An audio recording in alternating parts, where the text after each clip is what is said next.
Bonjour à tous.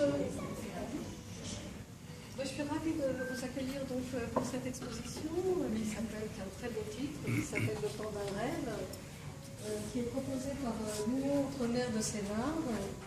Et je remercie bien sûr l'Union Outre-mer de Sénart puisque nous avons l'habitude de coopérer tout au long de l'année, tout autant autour de l'art, puisque ça a été fait plusieurs fois, que de la littérature, puisqu'il y a des rencontres régulières qui sont organisées, notamment à la médiathèque Prévert. Et puis bien sûr, merci à Coz, je prononce bien, voilà, qui nous propose ces très beaux tableaux. Voilà. Merci à tous et je laisse la parole à M. Gadou, le président de l'Union Outre-mer de Sénart.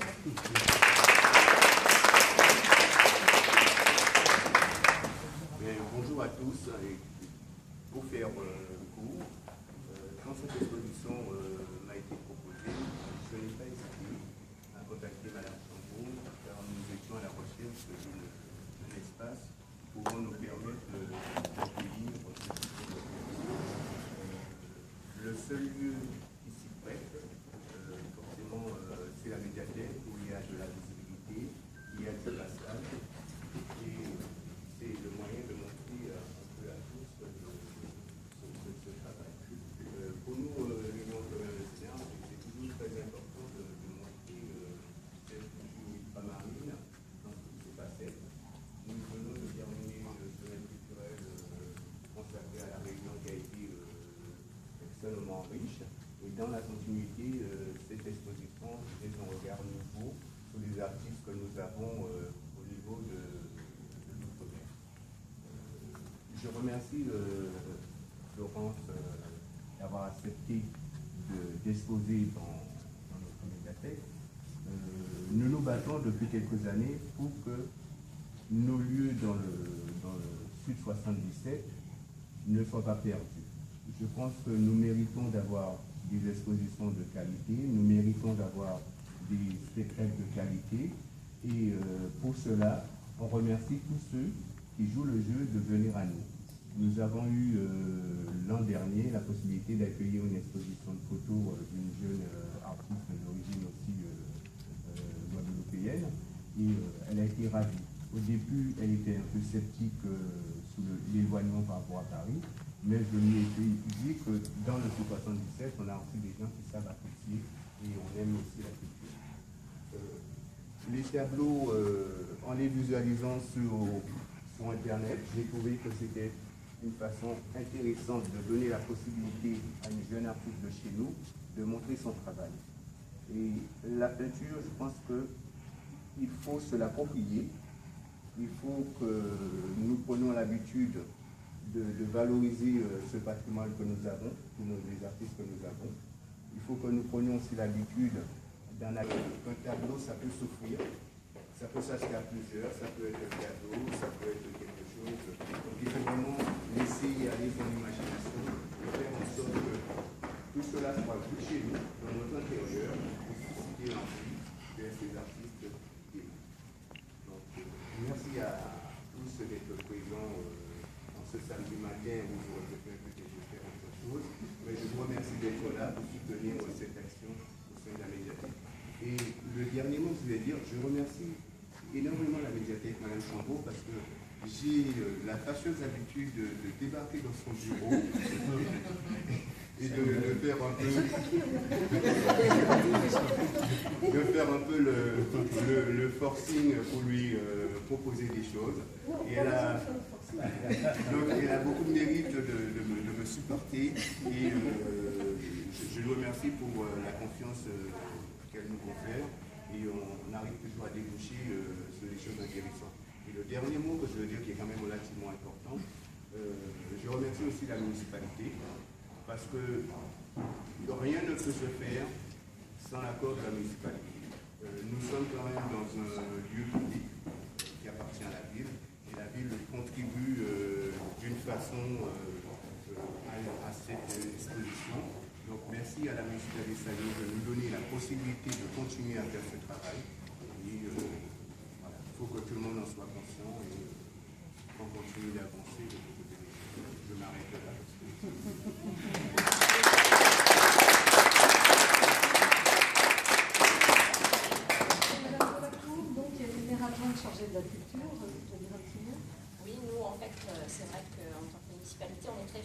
de vous accueillir au sein de notre médiathèque.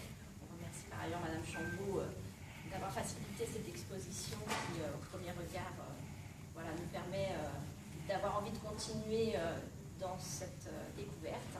Remercier l'UOMS de nous avoir permis de vous faire découvrir, ainsi que Marie-Colette, d'ailleurs, qui est là et qui, voilà, qui croit énormément en vous et qui nous fait croire en vous par le biais de l'UOMS. Donc merci à tout le monde. Si j'en oublie, excusez-moi, mais en tout cas, voilà, on est vraiment très fiers de vous accueillir dans notre médiathèque et voilà, on va vous laisser nous faire découvrir votre exposition. Merci à vous.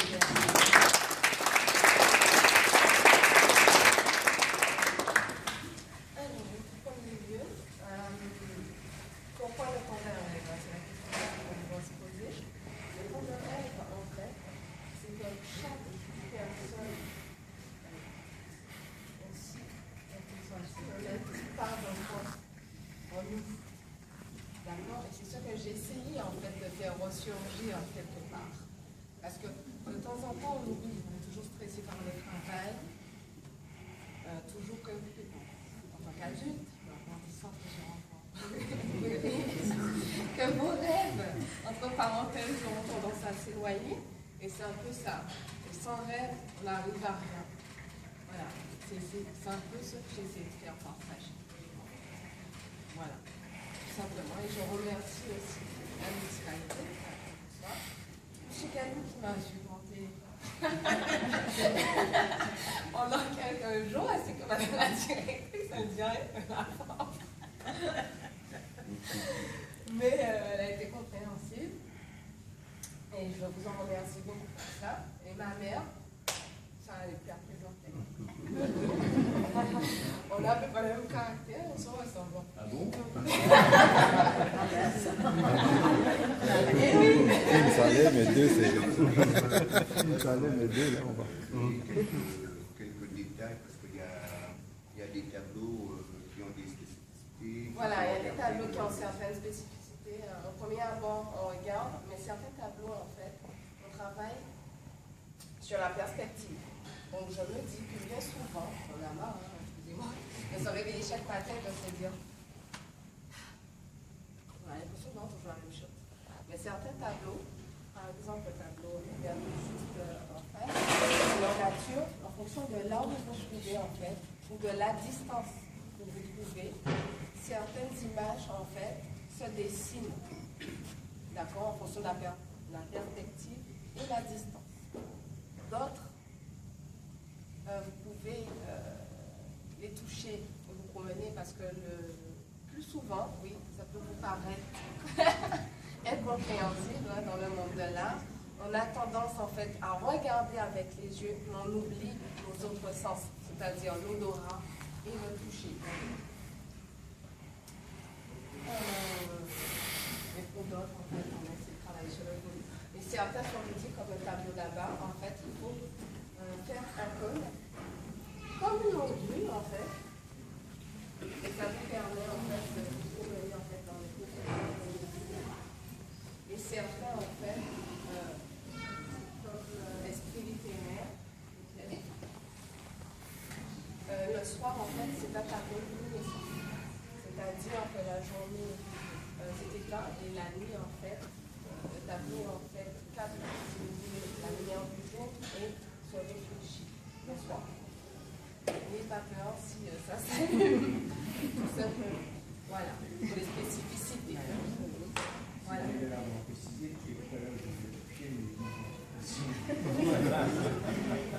Ça serait plus en vrai.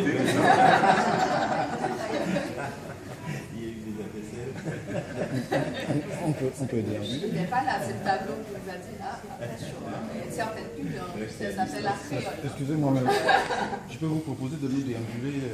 Voilà, on va faire ça, une visite guidée, ça va être simple. En étant devant le tableau, comme ça, on voilà. peut avoir des Dans perceptions. l'avion, en fait, je me suis un peu inspirée, déjà la Guadeloupe et en plus en pleine nature, des différentes couleurs, en fait, puisque c'est éphémère. Vous avez différentes teintes de vert en général. Et la nature, bien souvent, en fait, nous réserve des surprises. C'est-à-dire que quand vous êtes en altitude, vous voyez des fois des visages ou des formes en fait se dessinent. D'accord? De près, on voit rien, mais en vous éloignant, vous verrez au fur et à mesure qu'il y a un visage en fait qui se dessine. Tout simplement. Je vais donner quelques petits indices en fait dans le tableau pour pouvoir un peu diriger les gens, sans trop le faire de façon. Ici, odeur des champs en fait. Le pays, enfin le côté européen champ, mais chez nous ça n'existe pas, c'est plutôt la forêt. Et en fait, on se promène de façon sur l'exhibeur en fait. Parce que la forêt en fait, en fonction de la lumière, sous les arbres, vous avez ces teintes aussi de vert, plus ou moins foncé, plus ou moins clair. Voilà. Vous allez me dire pourquoi. Bien souvent, on utilise, quand on parle des Antilles, le madras en fait de couleur orange. Mais les gens oublient souvent qu'on a du madras vert, qu'on a du madras bleu. Alors, l'exercice qu'on va faire, je vais vous demander, tout le monde, de se reculer en fait. De nous reculer.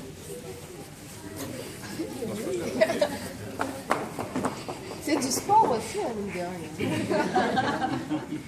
Et donc, au fur et à mesure que vous allez vous reculer, vous verrez peut-être qu'une image se dessine.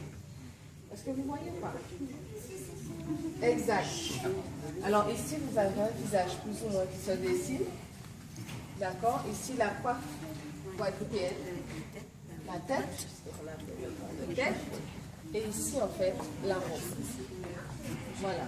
Et d'autres personnes verront un cheval ou autre chose. Voilà. Ici, on va faire un autre exercice par personne, c'est-à-dire, voilà, vous voyez une chouette. Vous mettez ici, c'est comme des oiseaux. Vous voyez, bah oui, un oiseau.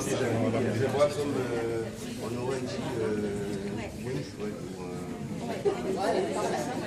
Alors, ne vous fiez pas, en fait, à ce qu'ils disent, qu'ils voient. Chaque personne, en fait, doit se laisser émouvoir par le tableau, d'accord?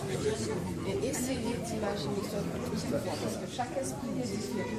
Vous voyez quoi? Pas celui-là.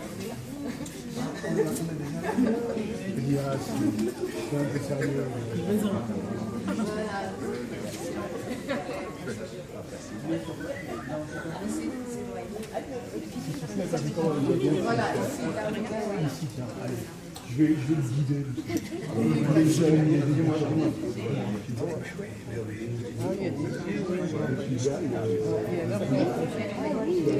visage et la tête. Moi, je vois un oiseau avec.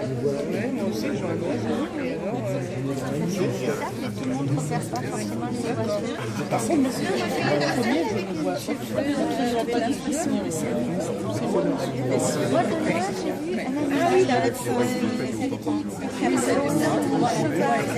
Une silhouette comme ça. Chacun. Chacun.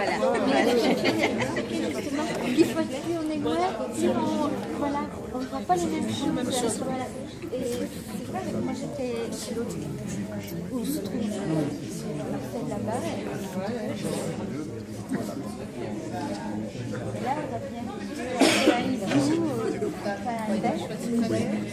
Qu'est-ce que c'est?